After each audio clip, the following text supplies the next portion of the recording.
جہاں تک ایصال ثواب کا تعلق ہے، اس میں ہمارے ہاں ذرا کافی مختلف آراء موجود ہیں۔ مجھے اس رائے سے اتفاق ہے کہ مالی اگر کوئی عبادت ہے، اس کا ثواب آپ اپنے کسی فوت شدہ بزرگ کو منتقل کر سکتے ہیں۔ مطلب آپ نے کسی بیوہ کی کوئی مدد کی ہے، کسی یتیم کی کوئی مدد کی ہے، کسی دینی کام میں پیسہ لگایا ہے، کوئی صدقہ جاریہ شروع کیا ہے خدمت خلق کے لیے وغیرہ وغیرہ،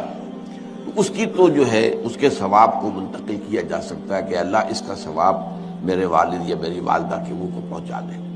جسمانی نہیں، آپ نماز پڑھ کے کہیں اس کا ثواب، یا روزہ رکھ کر کہیں کہ اس کا ثواب، یا یہ کہ آپ قرآن پڑھ کر کہیں، یہ آپ ہی کو ثواب ہوگا، آپ خود پڑھیں گے آپ کو ثواب ہوگا۔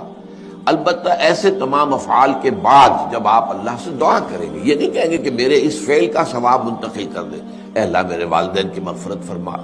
تو یہ کوئی نیک کام کرنے کے بعد جو ہے اس دعا کی تاثیر جو ہے وہ بڑھ جاتی ہے۔ بس اس پہلو میں انڈائریکٹلی اس کا ایک تعلق بن جائے گا، ورنہ یہ کہ وہ اس طریقے سے بچوں کو بلانا اور پڑھانا اور